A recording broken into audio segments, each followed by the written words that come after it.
السنة مثل سفينة نوح، من ركبها نجا ومن تركها غرق. السلام عليكم ورحمة الله وبركاته. الحمد لله الذي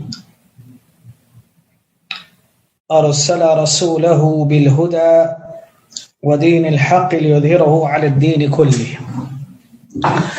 وكفى بالله شهيدا، وأشهد أن لا إله إلا الله وحده لا شريك له، وأشهد أن محمدا عبده ورسوله صلى الله عليه وعلى آله وأصحابه أجمعين. أما بعد. As to what proceeds,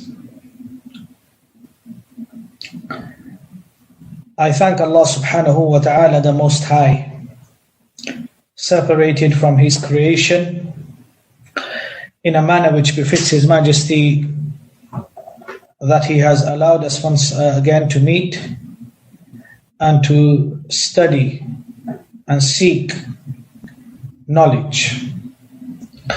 I pray to Allah subhanahu wa ta'ala that this knowledge that we learn, the end result of this knowledge will be that it is beneficial, ilmun nafi', and that with this knowledge we will remove the ignorance that can be found within ourselves, and then act upon this knowledge and pass it on to others. Today's discussion is what the people of knowledge, they say, ma'alimul manhajis sahihi li talab al-ilm, the correct characteristics for a sound methodology for seeking knowledge. Now, previously I have mentioned that the book which we are going to be studying is al-Usul al-Thalathah, the three foundations or the three fundamentals. But before we study this book, there is a preface known as al-Madkhal. And this preface or al-Madkhal is an introduction for a student of knowledge, for a talibul ilm who has started to seek the path of knowledge, that this talibul ilm must know of certain issues, وعلى رأسها, and the most important being the adab or the etiquettes of seeking knowledge. This is our preface, and the preface, like I said, is divided into parts. We are still on the first part of our preface or the madkhal, which is with regards to the adab of a talibul ilm. And I'm going through this only once. When I teach the other books, I will not discuss these issues again unless we study a book on the subject of just seeking knowledge. So this is a one-off thing, bi-idhnillahi ta'ala, for all the other books in the months and in the years to come, if Allah grants us life in His obedience. So me personally, I feel that these previous lessons that we have studied and the issues that have been discussed have been very beneficial. Alhamdulillah. And for many of the students of knowledge who are beginners, it's given them a broad horizon to see which direction to take whilst seeking knowledge. Am I right in saying so, or do some of the students believe that some of the things which have been discussed? So me personally, I feel that these previous lessons that we have studied and the issues that have been discussed have been very beneficial. Alhamdulillah. And for many of the students of knowledge who are beginners, it's given them a broad horizon to see which direction to take whilst seeking knowledge. So today the most important thing that is going to be discussed is the characteristics of a sound methodology in seeking knowledge. معالم المنهج الصحيح لطالب العلم. The correct characteristics, معالم, characteristics for a sound methodology for seeking knowledge. From the title we understand that when a person starts to seek knowledge, and when I mean knowledge, I mean al-ilm al-shar'i, either his methodology of seeking knowledge will be sound or unsound. So this path which he takes of seeking knowledge, either it will be a sound methodology that he adopts or she adopts, or it will not be sound. It will be an unsound methodology. This is what we understand when the people of knowledge say this. So there are various approaches to seeking knowledge and many methods which are consistent and one in their objectives and vary in its paths due to the students' disparity in ability and concern of the different aspects and sciences of Islam. So once again, I will say that there are various approaches to seek knowledge and many methods. These approaches or methods of seeking knowledge, they are all consistent with one another and they have a unified objective. And they vary in its paths. Why is there a variation in its paths? Due to the student's aptitude, disparity in ability and concern of the different aspects and sciences of Islam. And what Allah subhanahu wa ta'ala has blessed the student by him possessing different faculties and levels of strengths. So the pursuit of seeking knowledge is not limited to one path. That's the first thing we need to understand. Are the students understanding what is being said?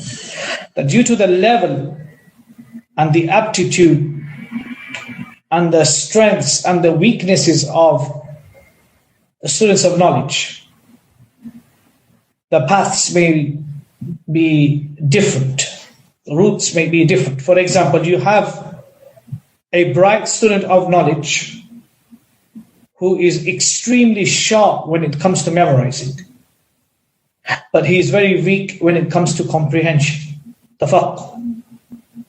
And then you have the opposite. You have somebody who is very strong in understanding, but quite weak in memorizing. Because of the strengths and ability, the strengths and the abilities of a student of knowledge, the paths may differ. Or in other words, simple words, is that every single student of knowledge needs a customized sound methodology for him or her to seek knowledge due to his or her strengths and weaknesses and ability. This is what the people of knowledge, they say. So we need to understand this. So there is no single method or path. The scholars, the Ahlul Ilm, themselves have taken various paths in their pursuit of seeking knowledge. So when we read the biographies of the scholars, we will see that some of them who were sharp in their memorization and they were precise, then some of them may have started early memorizing. And those who may have been sharp and precise in their understanding, they read a lot and understood a lot, and then they started memorizing whatever was easier for them. So that's why you find sometimes that you will see that the people of knowledge, and when you read the biographies, the seer or the tarajim of the people of knowledge, you will find different alternative ways adopted by the people of knowledge. So every scholar reached what Allah had written and decreed for him in terms of obtaining knowledge by His grace and mercy, by adopting and doing it in the right way that led him to what he wanted to achieve and attain. So this is what we know of every single scholar. We know that every single scholar, when we see the biography of the scholars and we see that they were successful in terms of obtaining knowledge, firstly, this was due to the grace and mercy of Allah subhanahu wa ta'ala, and by adopting and doing it in the right way, al-manhaj as-sahih, that led that scholar to achieve and attain what he wanted to do. So this is very important for us to know this. So the diversity of seeking knowledge is one of the indications of the vastness and grace of Almighty Allah, and His facilitation of making knowledge easy for the one who wishes it. Are you following me? Are the students following? So this diverse manner or way that we have, the different approaches that we have of seeking knowledge. Every single person that is present today, we have almost 119 students here today. We can't give one customized way for every single student to say this is the only way that you can adopt by seeking knowledge, because weaknesses and strengths differ. So what we understand from this, respectful students, is the diversity of seeking knowledge, the different methods and paths and ways and tools, is an indication of the vastness and grace of Almighty Allah. And Allah subhanahu wa ta'ala's facilitating of making knowledge easy for the one who wishes it. Now, for example, just think for a second, if there was only one way that you had to seek knowledge. Just imagine one way, whatever way. And just imagine you yourself knew that that particular way was difficult for you, and there was no other way of seeking knowledge. What would happen to you? It would be extremely difficult. But due to the infinite mercy of Allah and the great blessings that Allah subhanahu wa ta'ala has bestowed upon this Muslim ummah, we can say that due to it having different paths, different ways, different methodologies, which all come under a sound methodology, this shows that seeking knowledge and learning knowledge, Allah has made it easy for all of us. But there is no one set way. Allah has made it easy for us to seek knowledge. It also applies to facilitating the religion to be easily practiced and followed. So there's two things we need to understand here which are very important and very beneficial. First, to know that Allah subhanahu wa ta'ala revealed this religion, this deen which we know as al-Isla. And Allah subhanahu wa ta'ala made it extremely easy for the Muslims to follow this religion. It's very easy to follow al-Isla. There is nothing difficult in our religion. Alhamdulillah. This is an amazing blessing for the one who can detect it and see it. There is no hardship in the deen of Allah. Allah mentions in the Quran, يُرِيدُ اللَّهُ بِكُمُ الْيُسْرَ وَلَا يُرِيدُ بِكُمُ الْعُسْرَ. That Allah intends easiness for us, He does not intend hardship for us. And if we fall into some hardship ourselves, then after every single hardship comes ease. فَإِنَّ مَعَ الْأُسْرِ يُسْرًا. So the mechanism of our deen is such that the deen is yusr. It's easy to follow. And this deen can only be followed if we learn about it.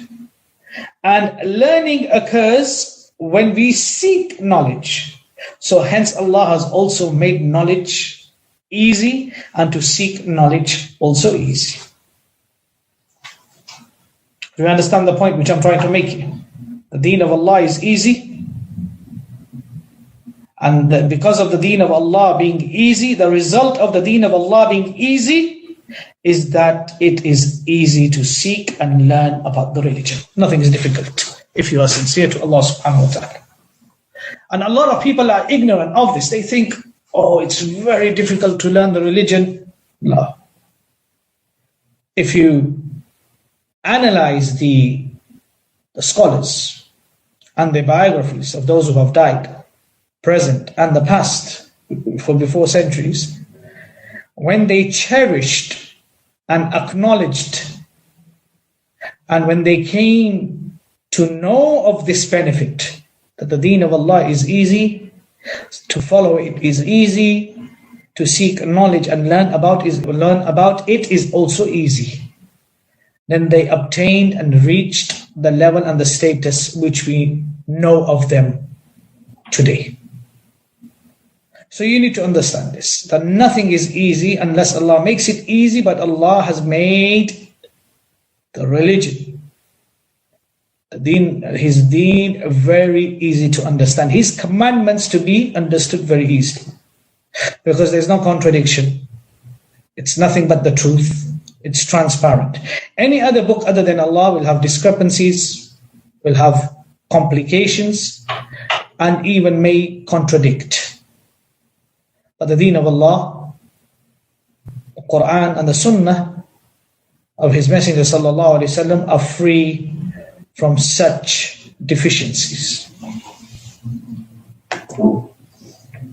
I hope everybody is understanding. It is for this reason that we have a hadith in Sahih al-Bukhari on the authority of Abu Hurairah, who said that the Prophet ﷺ said, he said, "Inna ad-deena yusr, وَلَنْ يُشَادَ الدِّينَ أَحَدٌ إِلَّا غَلَبَهُ فَسَدِّدُوا وَقَارِبُوا وَأَبْشِرُوا وَاسْتَعِينُوا بِالْغَدْوَةِ وَالرَّوْحَةِ وَشَيْءٍ مِّنَ الْدُلْجَةِ." The Prophet ﷺ said, religion is very easy, and whoever overburdens himself in his religion will not be able to continue in that way. So you should not be extremists, but try to be near to perfection and receive the good tidings that you will be rewarded, and gain strength by worshipping in the mornings, the afternoons, and during the last hour of the nights.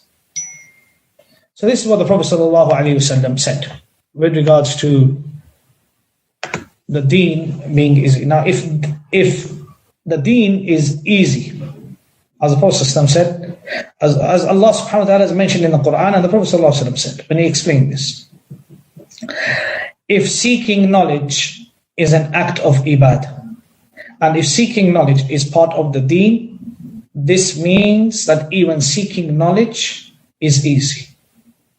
Simple equation, simple explanation, and a simple result.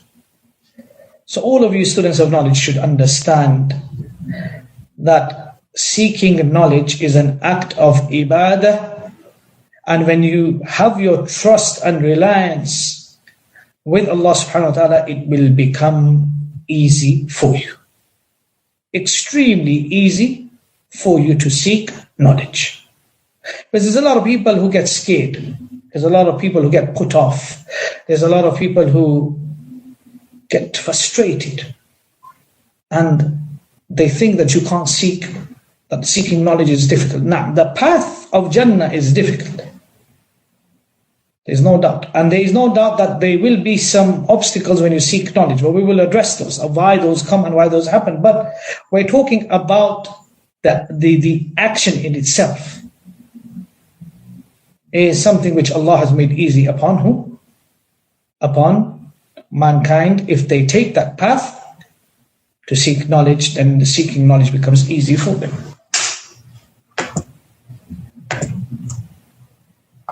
So, easiness of practicing the deen is due to its understanding and comprehension. Easiness of practicing the deen is due to its understanding and comprehension. So we need to understand this, that easiness of practicing the deen, it's due to its understanding and comprehension. And understanding and comprehension is also easy for the one who pursued the correct path of seeking knowledge. So if a person adopted the incorrect path of seeking knowledge, the knowledge will become difficult for him. But if a person adopted and pursued the correct path of seeking knowledge, al-manhajus sahih, then seeking knowledge will become easy for him. And he does so, the one who adopts the correct path, by adopting the different methods of learning from the scholars. So when a person takes his knowledge, when he or she takes his knowledge, or when she takes her knowledge from the scholars, from the people of knowledge, from those who are qualified, then he or she becomes firm upon this. And then this student of knowledge, who is directly taking the knowledge from the scholar, will attain a rank and status in which he or she will be considered to be from the people of knowledge. So whoever adopts this particular course will achieve his goal or her goal. So the correct path of seeking knowledge is to take that knowledge from the scholar. And when you take that knowledge from the scholar, whatever you take becomes firm. And you become firm. When you take your knowledge from a scholar, whatever you learn from that scholar, you become firm upon that. That knowledge becomes firm and you become firm upon that.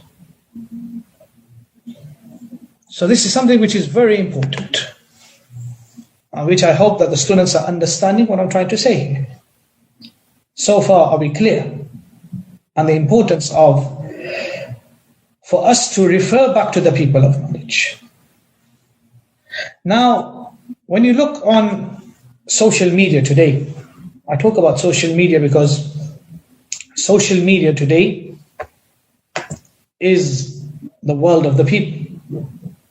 Everything that happens on social media has a direct impact upon the lives of the people. But there's a lot of confusion on social media. Everybody has their page and has their platform, and everybody is writing according to what they see fit and what they see to be the truth or the right way. But because there is a lot of discrepancies, a lot of contradictions, it confuses the innocent ones, the sincere ones, of not knowing that this X man is saying something and Y man is saying something else. So we have this. So the multiple different methodologies of how to seek knowledge on social media, its abundant ways, its many differences and approaches, the mixing of the correct methodology with the incorrect ones. So this is the reality today. When we look at the social media, this is what we find today. Am I wrong in saying my analysis wrong of what I have seen and what I have been informed and what I have noted? It is for this that you find that the most confused people that I have seen when it comes to seeking knowledge, of how to seek knowledge, are the people of the West. They are the most confused that I have seen. They don't know how to seek knowledge. They're very confused. So they will jump from class to class, from teacher to teacher, from subject to subject, sometimes studying 4 or 5 subjects together, sometimes coming to this class and then disappearing, going to another class and then coming back. All this confusion and all these different ways of seeking knowledge. And at the end, this particular person that I'm talking about, this Western person that I'm talking about, in the end benefits very little benefits from nothing. It's confusing, and you see no stability and consistency. So we have this problem. And everything is like a mix match, when you go to the malls and, you find somebody selling sweets and you just want to pick a few of these and pick a few, pick and mix. I'm joining a few lessons here, I don't like it, it's quite boring, I'm going to move on to there, I don't like it, it's quite boring. This is what we find. Because there is no action plan there. And the Westerners are the most confused people. I mean, confused.com, if there was a website called confused.com, we'd have to put a lot of Westerners on there. One of the reasons is that there are very few scholars in this country. Very few people of knowledge. Or if the people of knowledge are present, then they are unknown, because those who are known are your celebrity speakers, or those who are able to utilize social media and become famous. The mics are with them, the voices are with them. So the others get marginalized and put to the side whilst these people talk nonsense and garbage.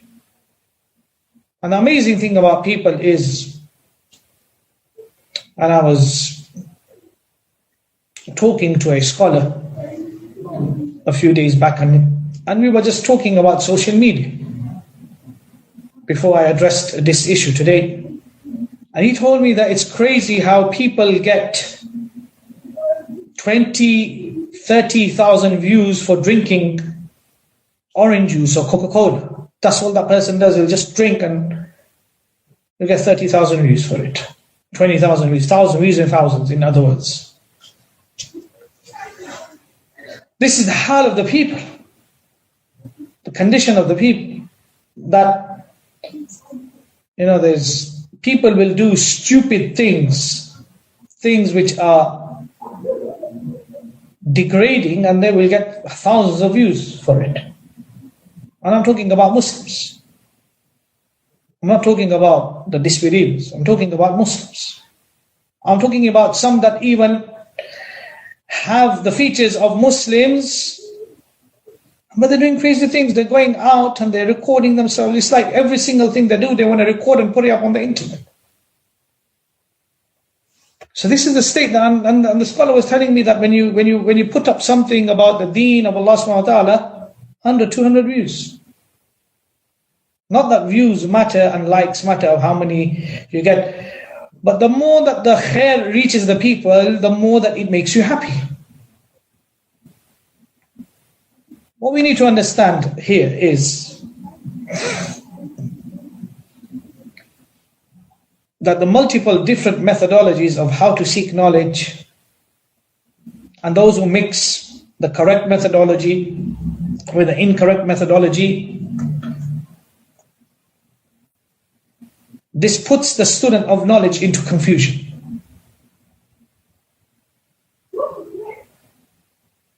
The student of knowledge, when he seeks knowledge, or when a student of knowledge seeks knowledge, he recognizes all the characteristics of the subject he is learning about. And he enters through the door, meaning the right door, that is appropriate for him.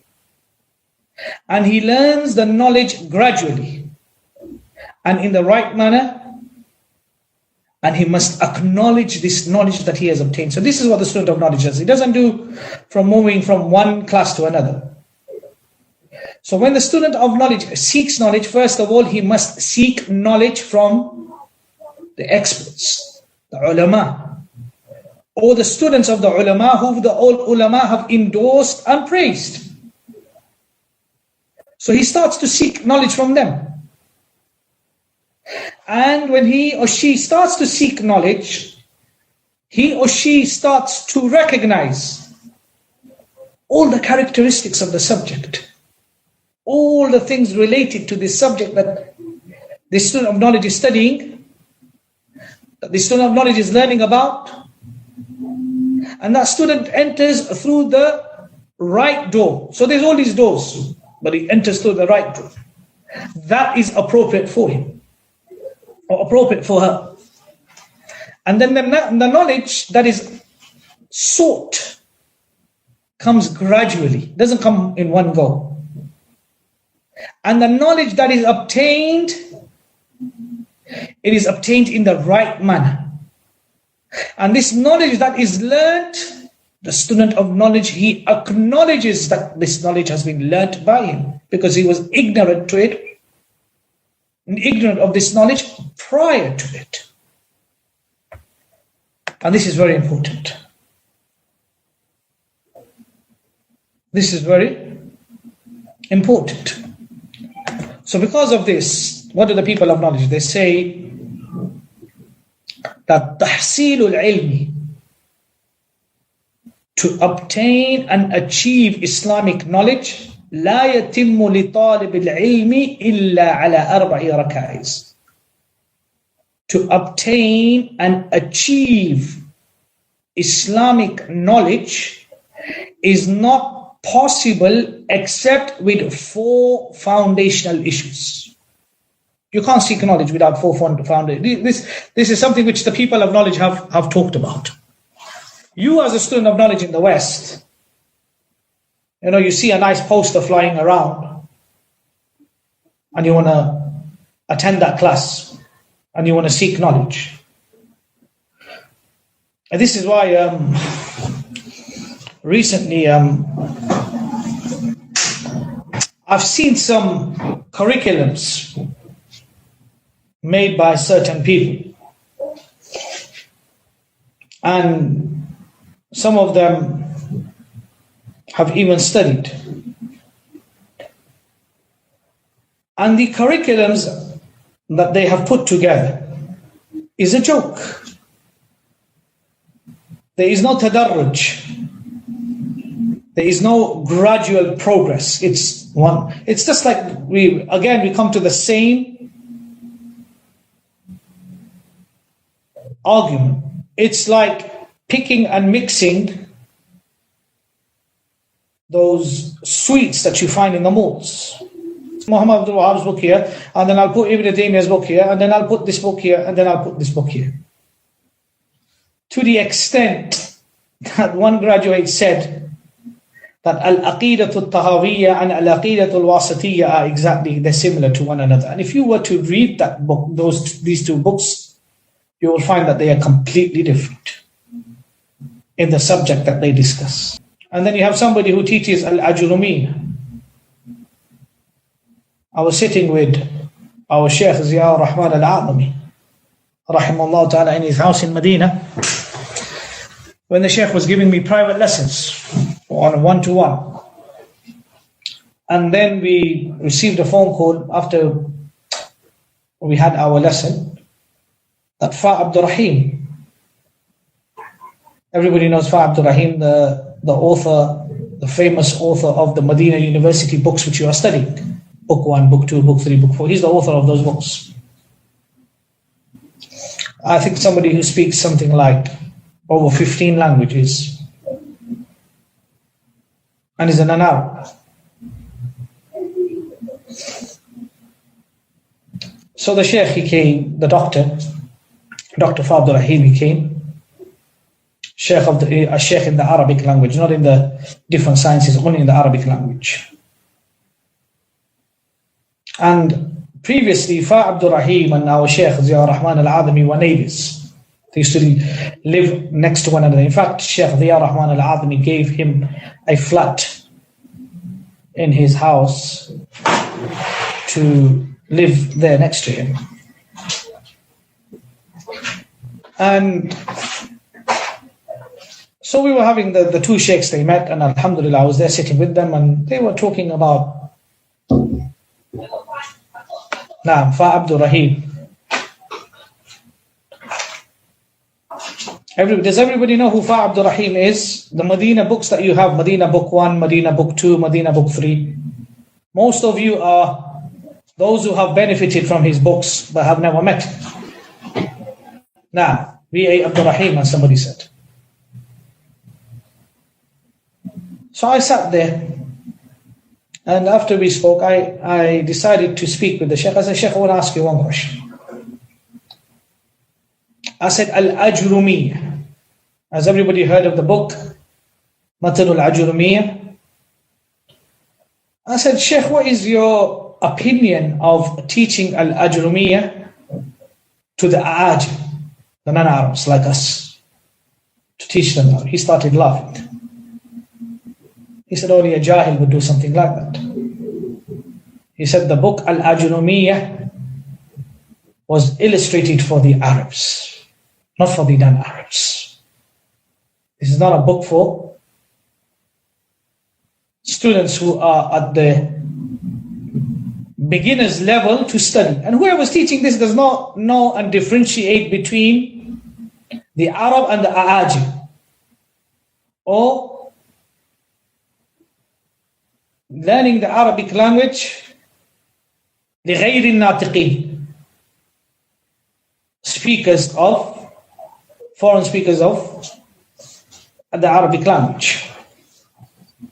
I said, Shaykh, this is something which is quite known amongst the people here. You got this X-man and this X-man teaching Ajurumiyya, and everybody is attending whether he studied or hasn't studied. He made a hand gesture, these are Jahils, he said. So you can see the calamity, the correct. This is what we talk about, al-manhaj as-sahih. He said, my books that I wrote those books. Firstly, I wasn't an Arab. I'm not an Arab. Secondly, I didn't know the Arabic language. I learned the Arabic language the hard way. So I realized that what are the obstacles of somebody who does not know the Arabic language, is a foreign speaker of the Arabic language, how he should learn the Arabic language. And the results of the Shaykh's curriculum that he put together is that the success rate of his books is over, at least we can say, at least a minimum of over 90%. Most of the brothers who studied at the university, they did not know the Arabic language except studying the books of Abdul Rahim. So I said to him that when I saw this book, Al-Ajurumiyya, I said, I had my observations of teaching this book to the beginners. He said, I second that. But you still got people who are teaching people Ajurumiyya. Some have even translated it into the English language, the whole text. Doesn't make sense. So this is why it's important. It's very important that you understand that, some of these books that are taught, people today have this desire to teach books sometimes you find some people are teaching books, 7, 8, 9, 10 books in 2 days. I wonder how they do this. If they did this with students of knowledge, I would understand. But some people who are complete beginners, what is it? Just a reiteration of the whole book, just reading the whole book again and making 1 or 2 comments here and there. How does this work? I fail to perceive and comprehend this till this day. That is happening. It's out there. People are doing it. So this is important. Like at this point that I mentioned to you is al-manhaj as-sahih. What is al-manhaj? So according to the Shaykh, it's wrong for somebody who is a beginner or who has a bit of knowledge of the Arabic language, book 1, book 2, for him to study Ajrumiyyah. Due to the way the book has been illustrated and constructed. Do we understand what I'm trying to say here? And do you understand why it's so important? So, to obtain and achieve Islamic knowledge is not possible except with 4 foundational issues. تحصيل العلم لا يتم لطالب العلم إلا على 4 ركائز.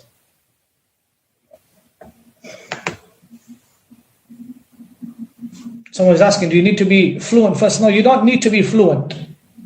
The way a non-Arab is taught Arabic is different from the way an Arab is taught Arabic. I mean, many of you are native speakers of the English language. Would you teach a non-native speaker of the English language the way we learned English language in our schools, or there is a different way? We have something which is called the ESOL class, or the TEFL, like they say, teaching English as a foreign language, or teaching English as a second language. And it's different.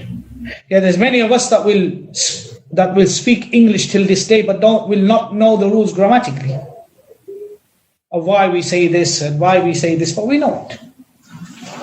So this is the point that was being made. It's not being made that you can't study Ajrumiyyah just because you're a non-Arab, you won't be able to study. The Shaykh said this is not how the methodology that is adopted to teach the Arabic language through al-Ajrumiyyah for the beginners is not the correct way. If you can understand what I'm trying to say here.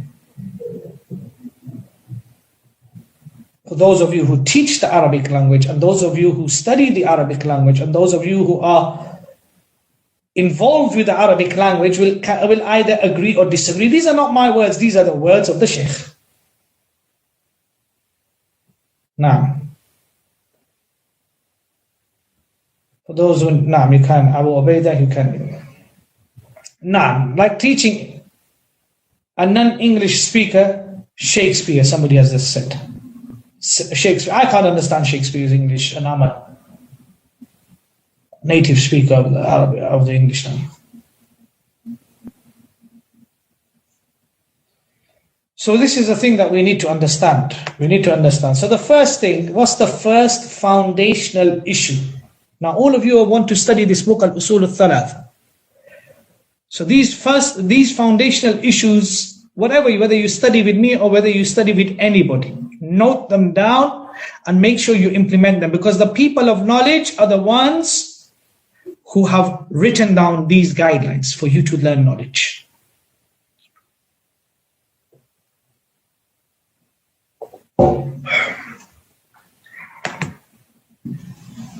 So are we ready? Are we ready to take the first foundation? The first foundation is known as al-Ishraf al-Ilmi, supervision of seeking knowledge. You need to be supervised while seeking knowledge. And this is the most neglected issue that we find in the West. And that's why we see the catastrophes that can be found within us. Al-Ishraf al-Ilmi. When you start to seek knowledge, you need to be supervised by somebody. What does this mean?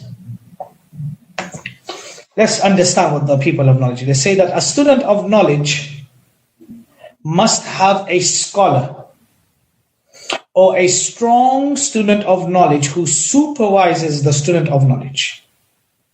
He takes his hand. So this scholar or this student of knowledge, he takes the hand of this beginner when the student is seeking knowledge. This scholar or strong student of knowledge will strengthen. He strengthens, empowers, familiarizes the student of knowledge with proficiency and failure, until the student of knowledge seeks knowledge safely and in a secured way.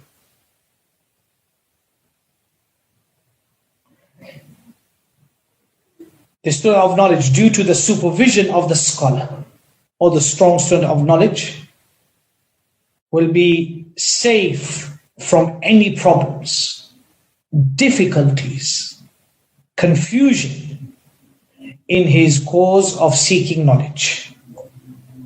And then this student of knowledge will confidently be able to recognize and acknowledge the characteristics he should adopt whilst learning this aspect or discipline of knowledge.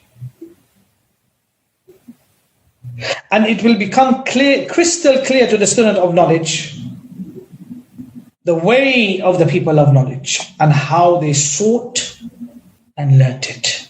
How they sought knowledge and learnt it.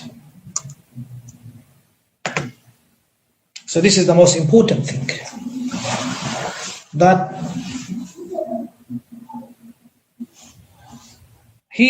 supervision of the scholars remains till you die. I am under strict supervision till this day. Alhamdulillah, I've been seeking knowledge now for 25 years. Until this day, I refer back to the people of knowledge and seek their advice and guidance. In fact, before I teach any of the books which I'm teaching you, I take permission from the people of knowledge and explain to them my vision and why I'm teaching this book and how I'm going to teach this book, and I discuss these issues with them. And I've studied these books with them. So those who don't have this supervision and connection are in a great danger. Because the scholars never ever, when they were students of knowledge, independent from this type of supervision. And this is something which is extremely extinct in the West. I don't even think that many people in the West know of this, of what's happening.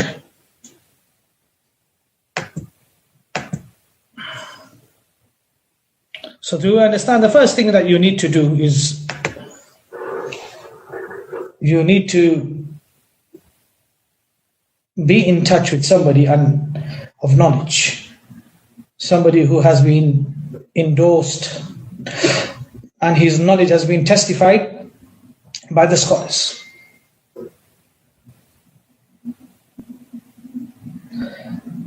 And you consult this person and you have trust in them, and then you don't question them, meaning you don't blindly follow them, but you don't question them. So if they tell you that no, don't study al-Wasatiyya before al-Usul al-Thalatha due to your circumstances, you listen to them.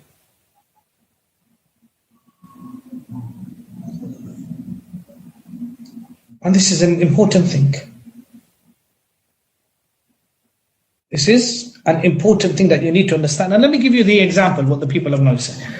So it is known that whoever wants to learn a craft or a skill, if you want to become an expert in a particular area, then he must accompany the expert, the professional, the one who is qualified with regards to that skill. He must learn from him the principles, the foundational essentials, the primary tools, and the teacher will guide him and organize for him what he must learn first in order. And he will train him, make him his apprentice in that.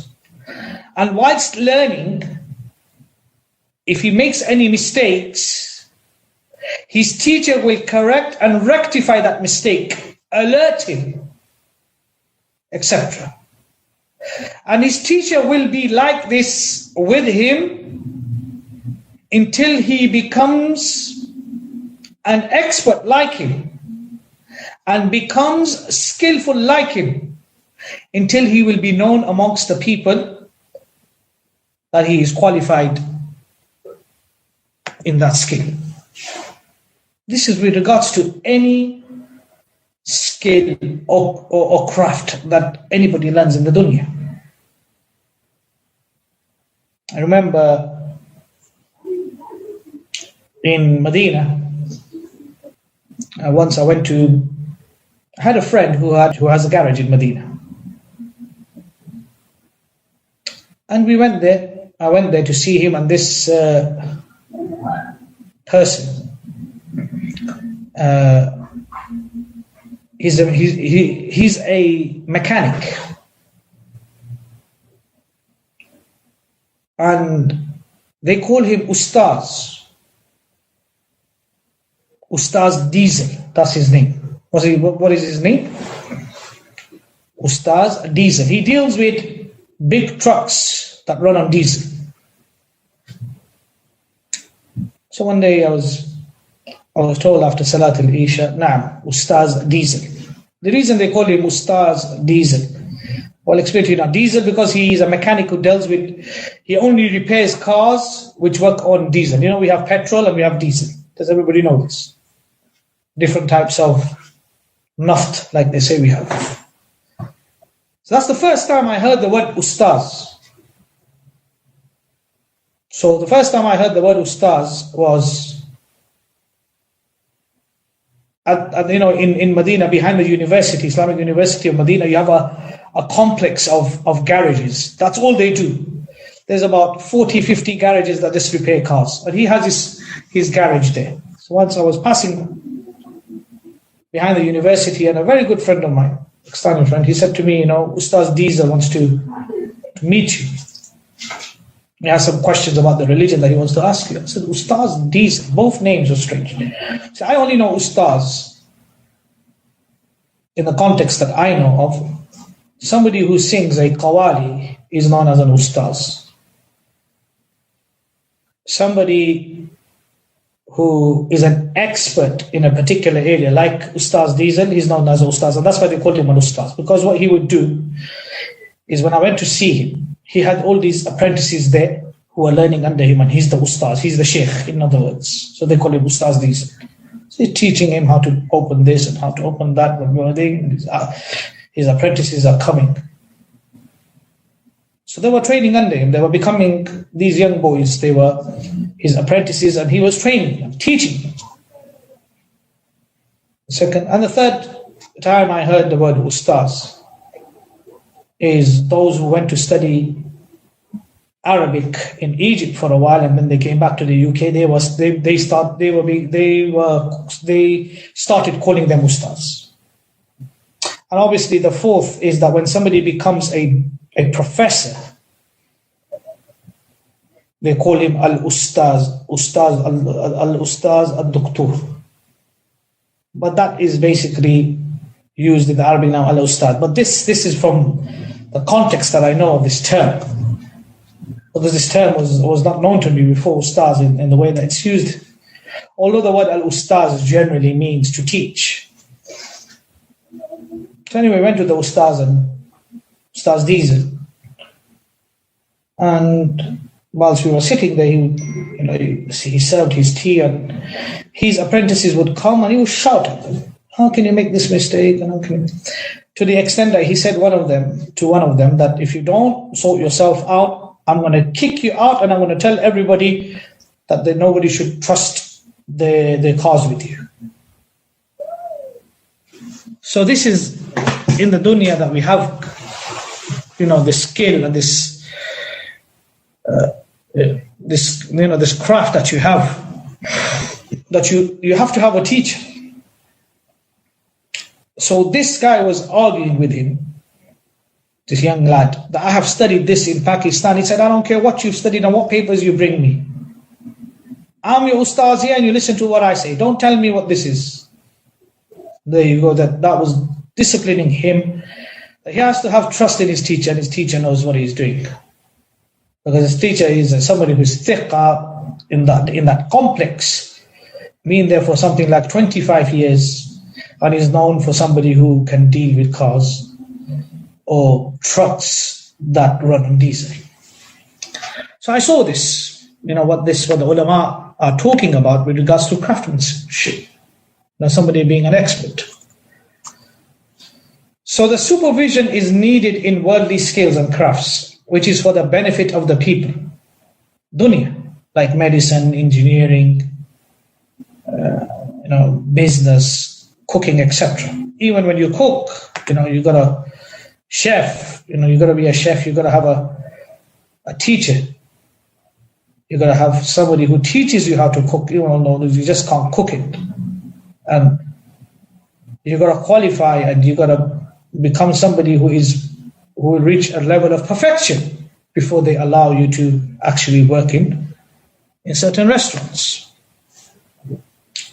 So whoever intends to learn any of these skills, which I just mentioned, like medicine, law, engineering, business, being a mechanic, must have a teacher or a skilled person who will teach this student of knowledge and will supervise him, monitor his progress gradually. But whoever as a student rushes to master a skill before its time, or puts himself forward and does not learn with a mentor or teacher as it should be learned correctly, then the skill he practices will have mistakes and deficiencies in his performance. And this will be harmful for himself as well as those who he deals with.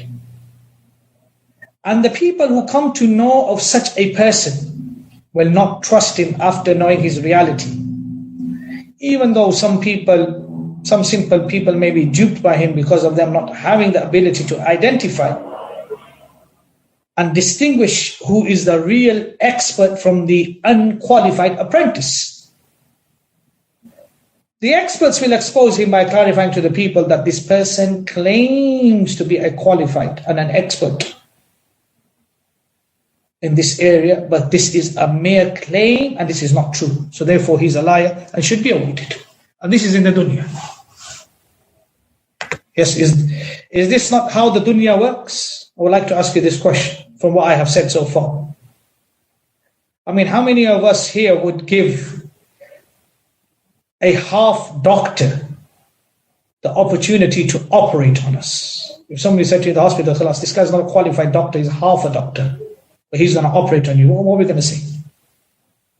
Who's going to allow him to say, yeah, no problem? A half a doctor. So he does have knowledge of medicine. So this is something which is very important. So the same can be said about those who pretend to act as though they are from the people of knowledge. They either dressing like them, so they try to dress like the people of knowledge, or they try to speak like them. And they may even use some of the approaches and resources that the people of knowledge use. But this person did not take the same road for obtaining knowledge and consideration for it. Some people think that there's a fast track when it comes to seeking knowledge. You can be fast-tracked when it comes to seeking knowledge. You don't have to go and study with the scholars.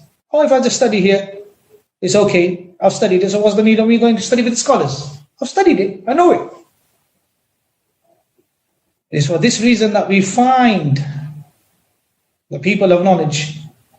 Now, the people of knowledge would study the books with the students of the scholars, and then they would study the same books with the scholars themselves.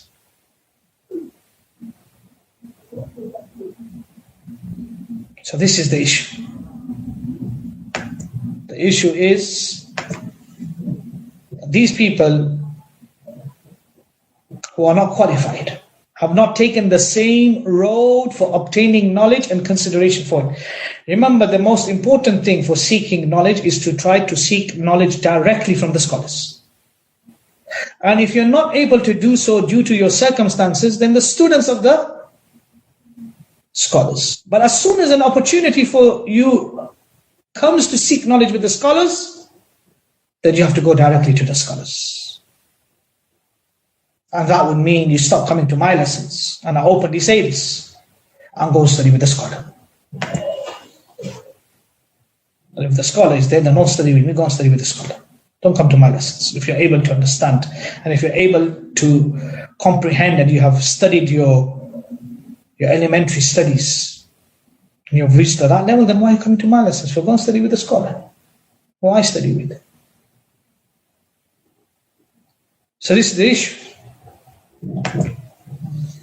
So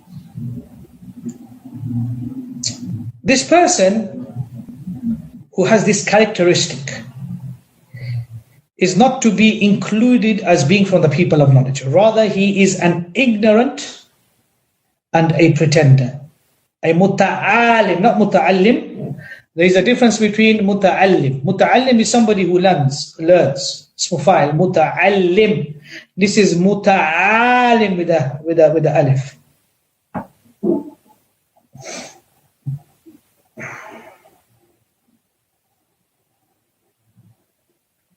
Muta'alim. Muta'alim. These people are muta'alim who pretend to be that they are those who have studied. So these people are not to be taken knowledge from. They are ignorant pretenders who think, this type of person thinks he has knowledge and knows. And in reality, this person knows that he doesn't possess knowledge. He is not to be trusted. And knowledge should not be taken from such an individual, or you trust your deen with him. Whoever knows the condition of such a person should stay a mile away from him. And we have so many of them today on social media. So many of such people are present today on social media, who are not qualified, who are teaching the same books that the ulama are teaching. And they have never traveled a day to go and seek knowledge. And somebody asked about this question, learning directly from the scholars, if you watch or listen to scholars such as Shaykh bin Baz. This issue will come on the second foundation. But this is the first foundation that I would like to make it clear. These YouTubers and emotional and, what is the word? Speakers. They have another word for them. They say that they are not emotional speakers, but they say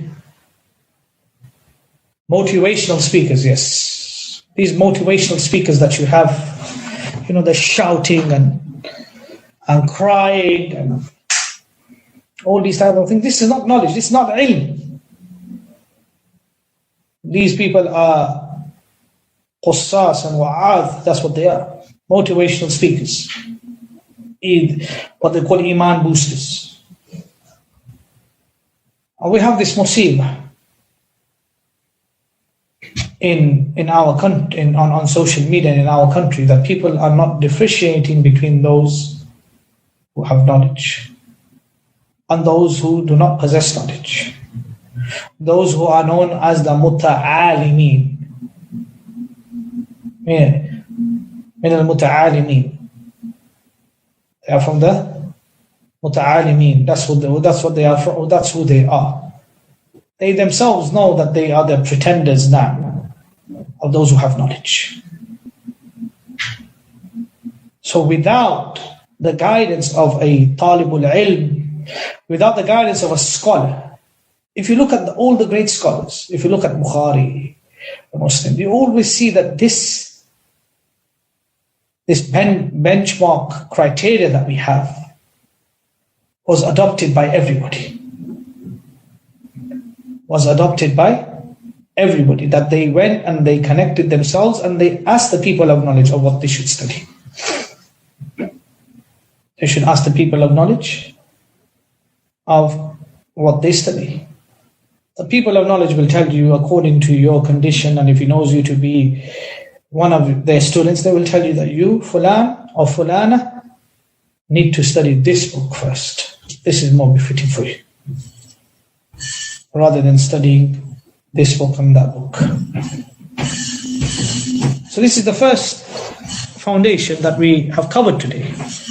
And al-ishraful ilmi is daruri. I can't seem to understand how people can seek knowledge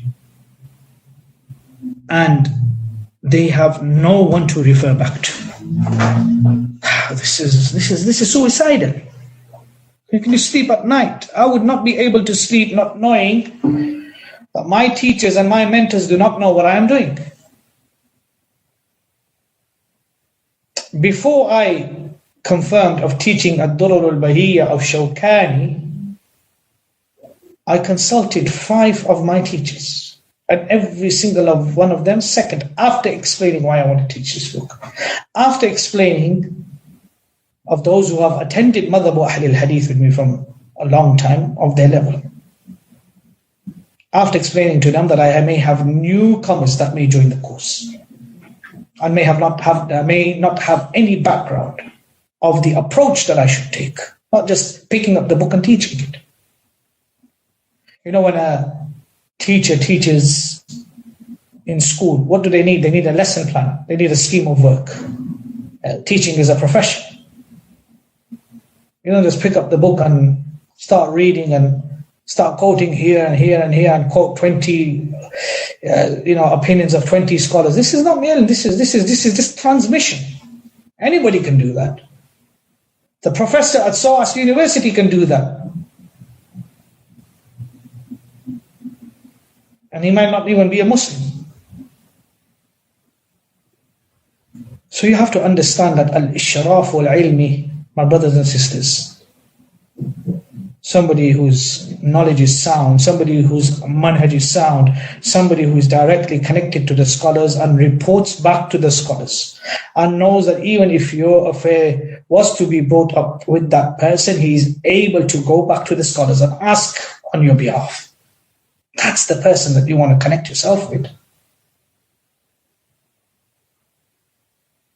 Because what the scholar knows and what the student of knowledge knows, you may not know. You may not know that this is not good for you.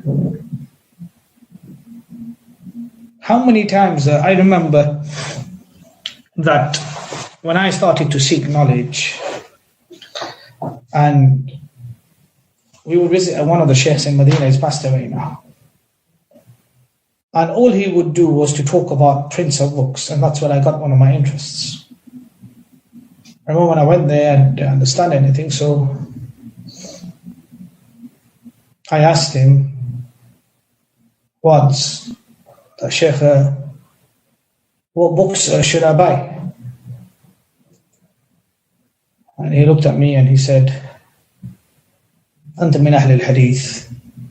I said, Naam. Are you from the Ahl al Hadith? I said, yes. He said, the 6 books of Hadith and the explanations, that's the first thing you buy. And then come back to me after you've completed that. You are a beginner, this is what you need for your years of studying that will happen in Madinah University. So that's what I invested in. I listened to him. That's what I started collecting. I started buying the 6 books of Hadith and the explanations. He said, Kutubu Sittah wa Shuru'a. And this was his guidance and his ishraf for me when he just came to one particular issue, and that was books. So these are the issues that we need to know. You might be somebody who's working. You might be somebody who's a single parent. You might be somebody who's not married. You might be somebody, who's got issues. And you need to balance your things out. So you need guidance of knowing. There's people who've come to seek knowledge and then they've completely, I know so many people. So I went to Birmingham, I think it was last week, and there was somebody that we knew. I knew a friend of mine who's got a friend in Birmingham. And he told me of an individual that we knew. This person used to come and try to seek knowledge. He was a new Muslim, a black brother. When I asked him about this certain individual, he said, khalas, he's finished, nothing to do with the deen now. In fact, if you speak to him with regards to the deen, he doesn't want to speak to you. I was shocked.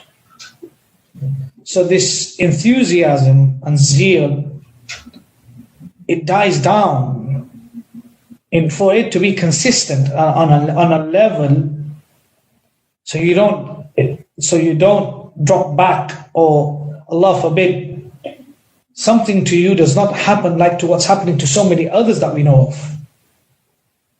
That's when you need to be constantly in contact and seek guidance from the scholars and the students of knowledge who are under the scholars, if you can't reach a scholar. Now, with regards to the second foundational issue, which also I think these foundational issues are so precise. It's like the ulama are speaking about us. Just us from the West. It's like they're addressing only us.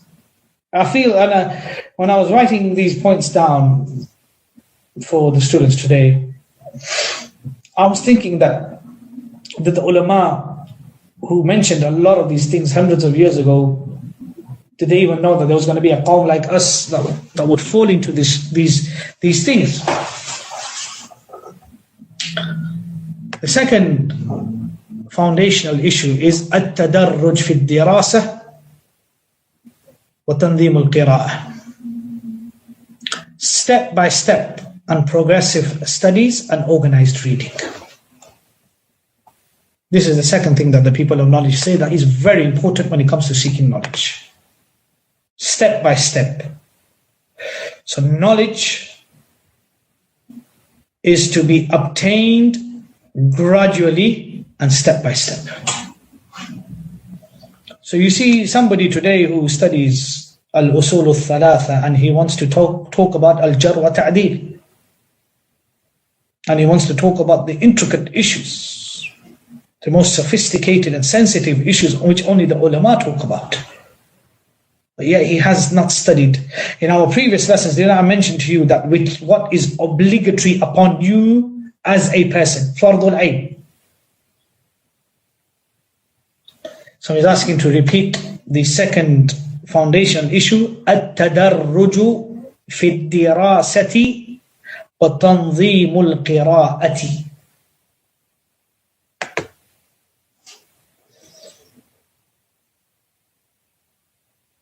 So people want to delve into issues which only the ulama are talking about. I've attended gatherings of scholars. I'm not talking about anybody, I'm talking about scholars. And I have seen certain scholars remain quiet all throughout the gathering. I'm thinking, we're not even a word. And every time they're asked to say something, they will say there is no need for us to say when Shaykh Fulan ibn Fulan is speaking. So I saw this 3 or 4 times on different occasions. And there's one sheikh that I'm quite close to, so I could ask him that question. So I asked him, now Sheikh, why didn't you speak? He said, al-kalamu fi ghayri majali. He goes, for me to speak would be for me to speak in an area which is not my expertise. Look at that, subhanAllah. And he said, when oceans of knowledge are there, like these scholars, and he named them, And he named Shaykh Zulfiker to be one of them. He said, how can I speak? He said, I can't speak. I remain quiet. Although I know the Shaykh has knowledge on this issue, but he didn't speak. And then he said that al-ilm is bit-tadarruj. You have to understand it's a stepping stone. It's a ladder. People want to climb the first step of the ladder and they don't want to reach the top. And they forget that they have to climb all these other steps to reach the top. But they don't want that. Like I said, in the West, there is a perception that ilm can be fast-tracked. Or ilm can be obtained with going on an umrah trip for 10, 12 days. 3-4 trips that you do. Khalas, I've seen it for you to know that. A few sittings here and there with so-and-so qualifies you now to speak about issues. Issues with some of the ulama don't want to speak about. Refuse to speak about. And you find these examples from the Salaf and from the Sahaba themselves. Here the questioner has not even finished the question. He's halfway through the question and the guy is starting to answer the question. This is the reality that we live in. Naam, you may leave. Barakallahu feekum. Allah subhanahu wa ta'ala grant you success. So this step by step, I think, what time is it? What do the scholars say? So the first, you have to have two things from this. At-tadarruj fi ad-dirasa wa tanzim al-qira'ah. Step by step and progressive studies.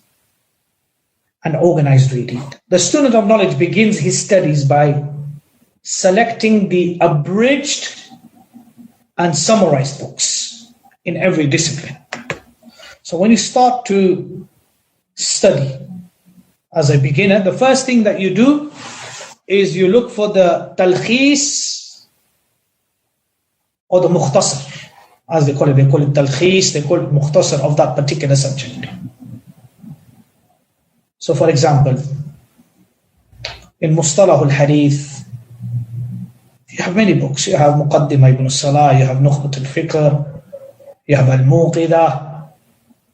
These are all books written by the ulama. You look at something which is abridged, summarized, and befitting for a beginner.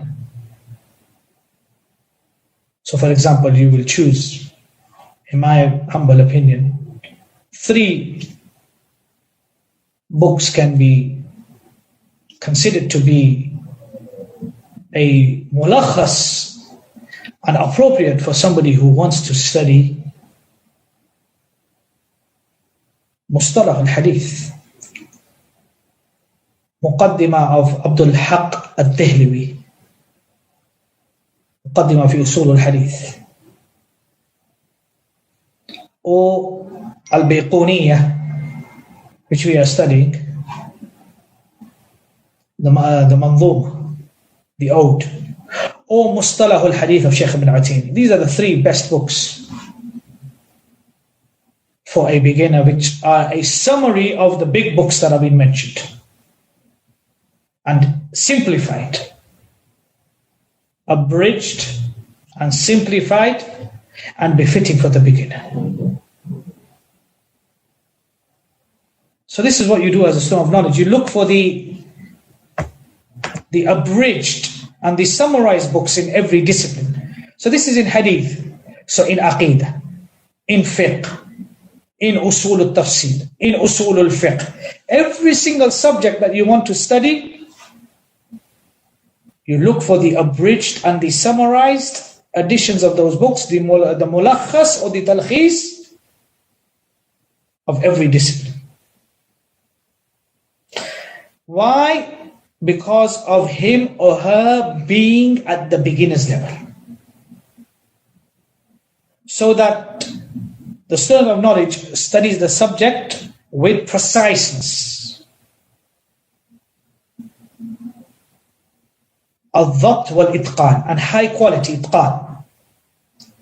In a manner which is easy and not difficult. So what's the reason? Mustalah Al Hadith means principles of Hadith. So this is what he does. Are you following me? So the first thing you do is you choose the appropriate book that is right for you. It must be a summary. It must be a summarized and an abridgment.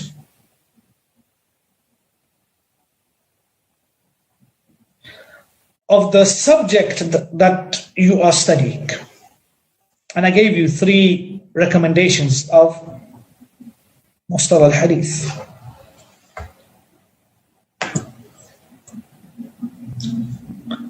So the reason of why the scholars say that you start with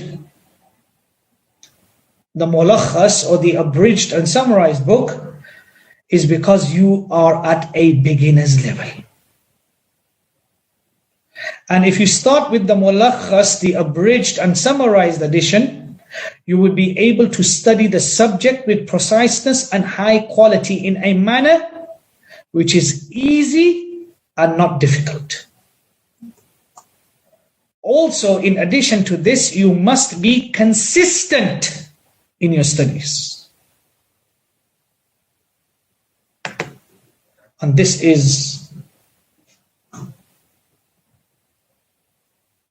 is the biggest problem that the people have in the West. Consistency. So you'll see somebody join Mustalah Al Hadith and Principles of Hadith.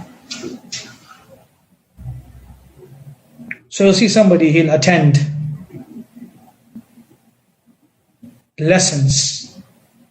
This here, lessons here, lessons here, lessons here, lessons here, lessons here. About 4 or 5 lessons a week. For about a few weeks, and then all the lessons will stop. So we'll stop here. Jazakumullahu khaira wa barakallahu feekum, and inshallah. Wassalamu alaikum wa rahmatullahi wa barakatuh, and we shall meet again next week if Allah wills.